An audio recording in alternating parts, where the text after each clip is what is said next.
Welcome to the S.O.A.P video series from Oak Tree Community Church in South Bend, Indiana. We're working our way through the very first book of the Bible. We are in Genesis. We're only a couple of weeks into it, right? Yeah, we're in the third week. Right. We'll be here for a while. It's a long book.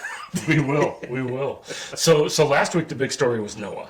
Yeah. Right, and the idea we learned that humankind was contaminated and God had to do something because it was so evil. So he started over with clean stock, and we saw the flood. I know, we saw the flood, and at the end of it, we saw the Noahic covenant come out of it, where God promises Noah and his descendants, that's me and you, that he will never again send a worldwide flood to destroy the earth. The first stated covenant in the Bible is this one with Noah and all of his descendants, like you said, you and me, and all creation, the animals that were on the ark and all of their descendants. Right. So that's like basically everyone and everything, right? God is not going to do this again. Right, and then he also gave us a reminder, and that reminder is the rainbow. Yep.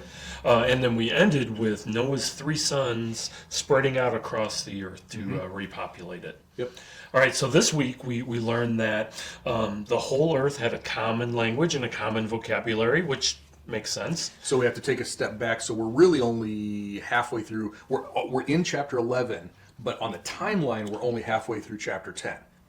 Because you just said that Noah's 3 sons have spread out all over the earth. Except in the timeline, in the story, the narrative timeline, they haven't spread out across the earth yet. Right, so we're gone taking back a and now step we have back more, a little bit. more information. Yeah, we're rewinding a little bit to see how we got there. Thank you.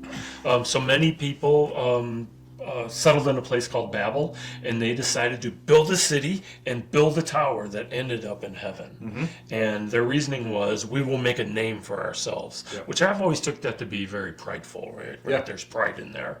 And then God said, this group is acting as one, and if they start with this, man, there is nothing that's going to be beyond them. So I have to do something about it. So he decides to confuse their language so they won't be able to understand one another.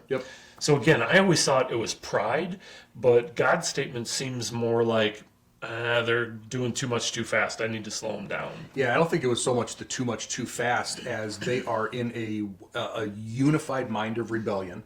I think there's demonic influence going on here, like before the flood. They're going to make the tower with its top in the heavens, so there's reaching heaven, reaching God. I think there's a religion or a religious aspect going on here, which I think goes back to the demonism. And they also say in verse 4, otherwise we will be scattered across the face of the entire earth. What did God tell Noah and his sons? Multiply, fill the earth.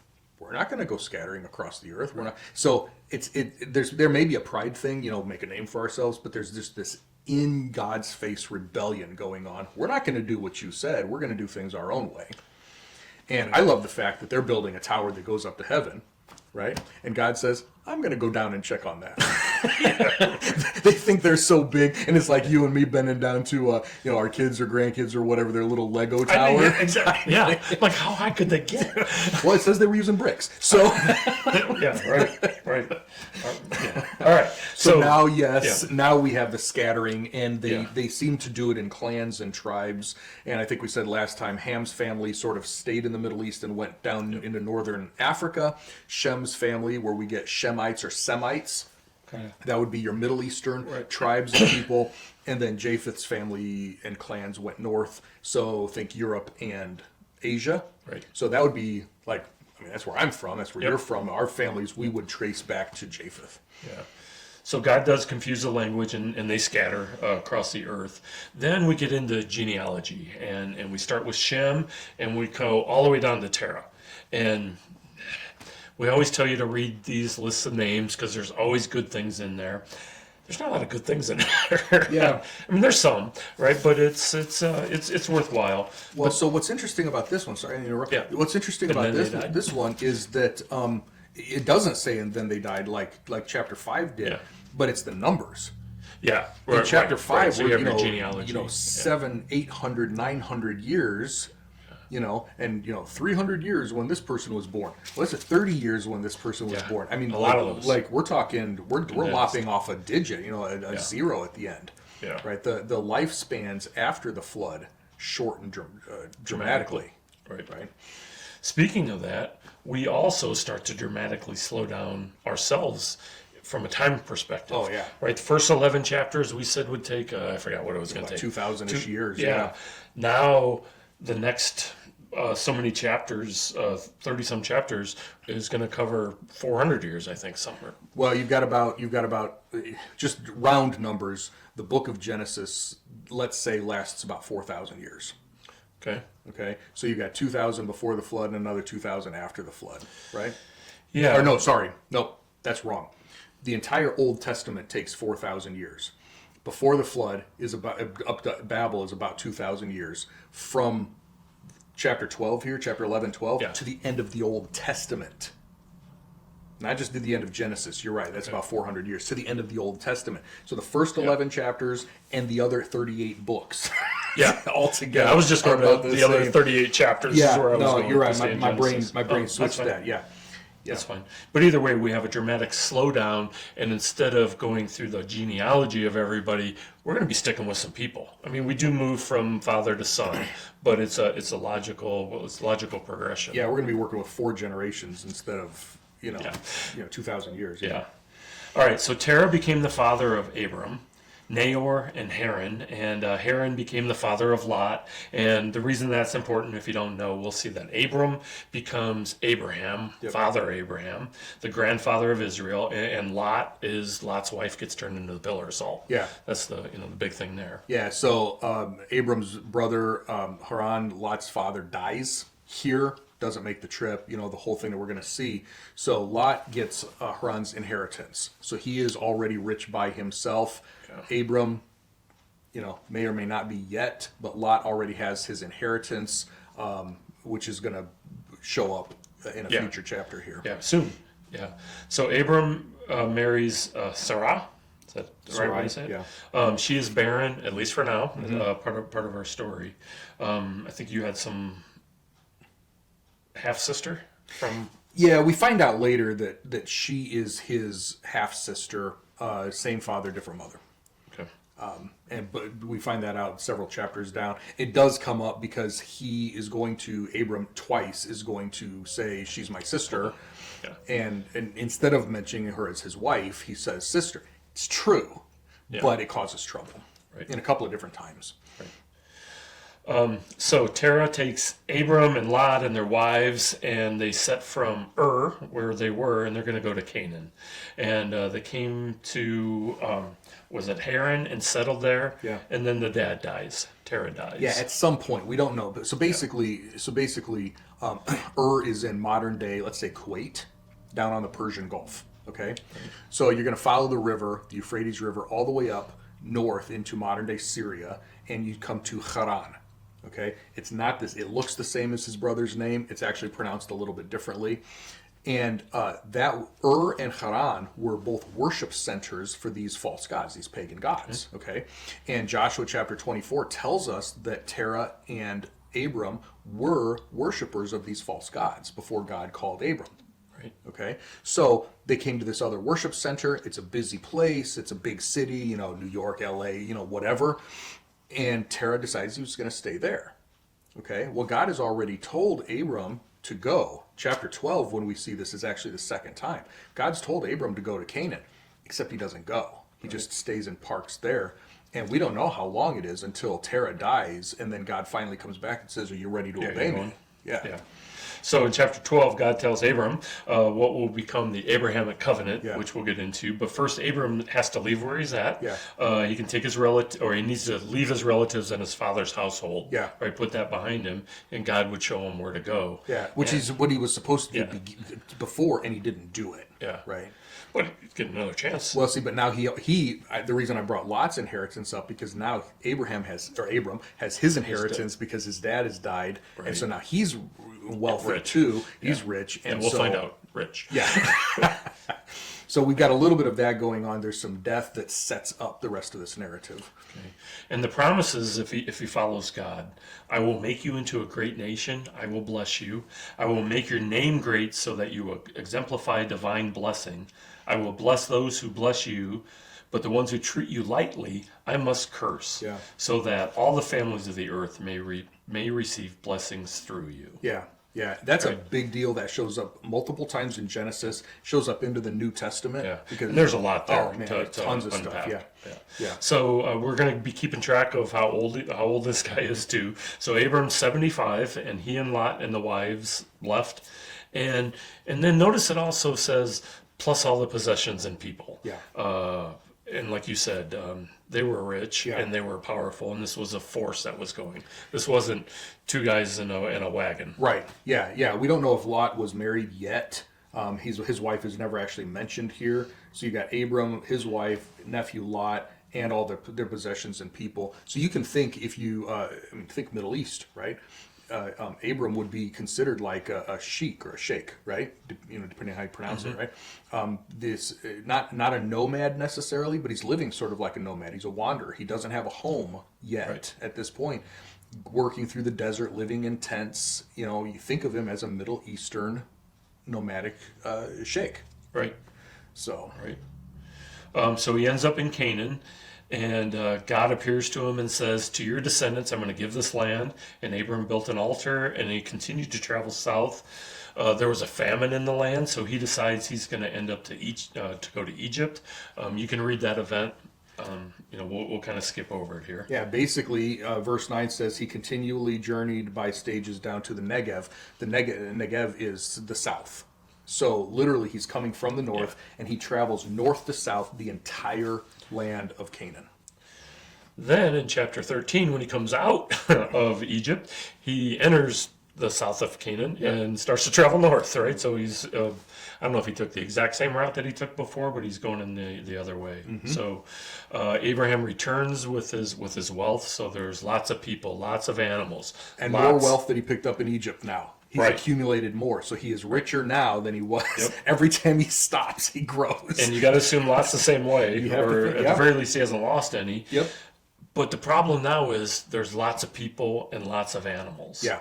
And it seemed that the land that they were in couldn't support both of them, and so there started to be fights between Lot's people and Abram's people. So now you can kind of bring it up. We don't actually get the detail until chapter 14, but let's bring it up. In chapter 14, we're going to be told that Abraham has a security detail of 318 trained men who were born into his household. Yeah. That's a lot. That's a lot. Yeah. And when you think, first of all, 318 is a lot, but then how many people are doing other things for the security detail to watch? If they were born into the household, that means they have parents. Right. So you can easily, so that's 1,000 people right there. Easily just triple it, and you've got 1,000 people right there. Yep. Okay. Well, some of these are many of them are ranchers. He's not growing things; he's ranching. He's got animals, camel, sheep, everything. Traditionally, one person can handle 100 animals. Say 100 sheep. Okay. Right. So if you've got 1,000, or let's say you've got 500, you start putting zeros at the end. We probably have tens of thousands of animals. You have 1,000 employees or more. This is not a small. This is a major corporation. Like we said, rich. Yeah. Yeah. Major. He is the CEO president of a major corporation with thousands of employees and tens of thousands of assets. Yep. And and gold and silver. And now he is fighting with his nephew over land. Who probably has hundreds and thousands of his own people and everything. So where do you put 100,000 animals? Yeah. In the same space to graze and pasture and water and all that. So they decide to split. And it's amicable. There's a choice. In fact, Abram says, you pick. Yeah. Pick your direction that you want to go. Lot chose to the east. There was some very lush land. There was a couple of cities that were there. Happened to be named Sodom and Gomorrah. Yep. That'll show up more. So this is going to be on the southeast side of what today we call the Dead Sea. Right? Except it wasn't the Dead Sea back then. Right. Okay? Not like this anyway. And so the valley, the Jordan Valley that he landed in, would have been fertile and beautiful. Yep. Abram, of course, settled in Canaan, where God told him he would. So Lot leaves, and God told Abram, look north, look south, look east, look west. This is all yours. I'm going to give it to you and to your descendants. And then also, your descendants will be like the dust of the earth. Not that they're going to be dirty. There's going to be that many, or that much. Yeah. And remember, his wife, they haven't had a kid yet. Nope. And Abraham's like, I hear you. Because the promise, the key promise, as you were listing the things from chapter 12, is I will make you into a great nation. Not just I'm going to give you a great nation, but I am going to turn you into a great nation. There is a biological nation that has to come from Abram. Yeah, so Abram settles in Hebron, which by the oaks in Hebron, which is awesome. Yep. Being from oak tree. Yep. All right, then we get into chapter 14. You read it. Lots of kings get into lots of fights. Yep. Our takeaway here is that Lot and his wealth were all taken. Yeah. And all of his possessions were taken as part of the fighting, right? Yeah. So Sodom, Gomorrah, they lost. They were on the losing side. Yep. Abraham found out and he mobilized his men, right? The 318 trained men. Abram and his army then defeated the other forces and they got Lot and all of his possessions back. And there were all the captives and all the other stuff. Yeah, so think about that for a minute, right? So a bunch of kings got into a bunch of fights and the winning team took all the possessions from the losing team. Yep. Now, Abram comes by and beats the winning team and takes all their possessions too. So now he has the winners and losers of the first fight. Yep. He's got, and Everything. he's already wealthy and he's got all this. And he's got everything, right? Yeah. So now he's talking to the king of Sodom, who had lost, and Melchizedek, the king of Salem, who was also named the priest of the Most High God. Yeah. And these two kings were the original losers. And Abram has to make a decision. Do I give these guys their stuff back? Yeah. What I'm not do sure I if do? I'm not sure if Salem of Jerusalem was actually part of it. It's not listed anywhere as one of the. It's not like I don't think Melchizedek was one of the kings that was fighting here. I think it's just where he came as he's coming back from the northern part of Canaan, back down to the south where he was living, towards Sodom. They pass by Salem, Jerusalem. So Melchizedek, Abram gives him 10% of what he had yeah. in there, you know, of everything. Is this where we get a tithe? Well, so I mean, it's the first tithe mentioned, right? 10% is the first tithe mentioned. Melchizedek, we really don't. This is the first time. It's the only time he's mentioned in Genesis. He's mentioned again in Psalm 110, and then again in Hebrews 5 and 7. That's it. Right. That's the whole thing. Right, but even being brought back up in Hebrews is kind of because it's Jesus and in the line of Melchizedek. Yeah, and right? after, well, not in the line, but after the order of, after the pattern, right? And the pattern is that Melchizedek, we know nothing about him. We don't know anything about his family. We don't know anything. So in a sense, not in a biological sense, but in a sense, he doesn't have a beginning. And he doesn't have an end. We don't see his birth. We don't see his death. He's just there serving God. Psalm 110 says that the Messiah is going to have a priesthood after the order or after the pattern of Melchizedek. Never ending, always good. Okay? So the writer of Hebrews picks up on that and says, it's Jesus. He is the Messiah. He is the one we've been waiting for. And so this is how it works. And he ties back to Genesis 14. And he actually uses a little thing with the tithe and the priesthood that proves that Jesus' priesthood is actually better than Aaron's, Moses' brother, and the Levitical system. That was part of the writer of Hebrews. His point was Jesus is better. And he uses the pattern of Melchizedek to show that. Okay. So now we have the king of Sodom. And he says, just give me my people back and you can keep all the possessions. Yeah.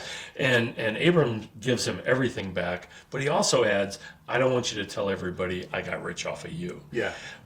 So it already seems that the king of Sodom is a little shady. Yeah. You know, maybe I'm reading too much into that. Maybe that, but Abram wants to make sure that everyone knows who he is and why he's there. God is the one who's going to give this to me.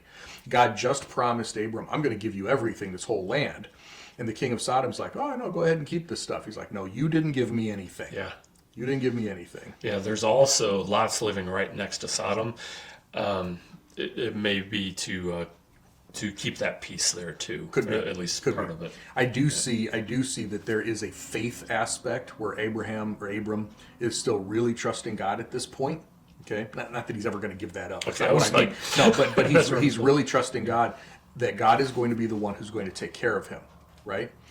He's made several promises to Abram that have not been fulfilled yet, including the descendants like the dust of the ground. Well, we're going to see that coming into chapter 15. I think there's a foreshadowing here that picks up into chapter 15 as well. Yeah. Well, 15, we end with it this week. Huge chapter. Yeah. In chapter 12, we saw the promise, God promising Abram what he was going to do. In this chapter, God makes an unconditional covenant with Abram about the land that God's giving Abraham and his descendants. Yeah. I mean, it's huge. Yeah, so Abram comes back to God and says, okay, you promised me descendants like the dust of the ground, right? I'm childless, but I do have this servant that I trust. He is in my will as my heir. Is that how we're going to do it? And God said, no, you're going to have one from your own body. Yeah. Okay? And I love the question, because the question is, how can I know? How can I know that? And I'm not doubting you. Right. I'm just looking for. I don't see it happening. And so God takes him outside and he says, "Okay, I've already told you about the dust. Now look at the stars. Count them if you can." Right. And we have verse. So will your descendants be, right? And we have verse 6, where Abram believed the Lord, and the Lord credited it to him as righteousness. Right. The Apostle Paul is going to pick up on that verse and make that his foundation for justification, which is a declaration of righteousness, this relationship with God, through faith alone, right? So chapter 14, God makes the promise. Abraham's like, okay, all right, I'm not going to let you make me rich. God is going to do it, but I still don't have any kids. God, how are you going to do this? I'm going to do it through your body, not through your, servant here. How can I know that? And he asks that a little bit more just directly in chapter 17. But Abram believed God, and that was all it took. Yeah. Before the sacrifice, before circumcision, before anything else, Abram believed God. Nice. And Paul makes that his basis for his doctrine of salvation. Nice. I think we ought to end right there. That's pretty. I got a little bit, but Yeah. it's nothing that compares to that. Yeah, that's really what it is, and that sets up, really the rest of the Bible. Yeah. Yeah, so we end our reading in chapter 15. Yeah, great place to end. Yeah, yep. God will. Nice. Yeah, God is going to make a little bit more detail for the covenant, but that's. Yeah, you can read about it. Yeah, some really, really important stuff, really good stuff. We spent a lot of time on the first 11 chapters. That sets the foundation for the whole Bible. And now chapter 15, verse 6 sets the foundation for the doctrine of salvation all the way through the rest of the Bible. And so that's what we teach here at Oak Tree, is that salvation is a gift from God's grace that is accessible only through faith. Not only don't we have to work for it, but we can't. There's nothing we can do. There's nothing we can bring to the table. It is a gift from God himself. And the only thing that he requires is that we accept it. We believe in him, trust him and his promise, just like Abram did. If you have questions about that, you can find information on our website, or you can contact us directly. We'd love to talk to you more about God's gift of salvation. Until next time, we'll pick up here next time. Ask your questions, contact us, like, subscribe, do all the things. Share this with your friends and family, and we will pick up here with Abram's story in chapter 16 next time. Bye, everybody.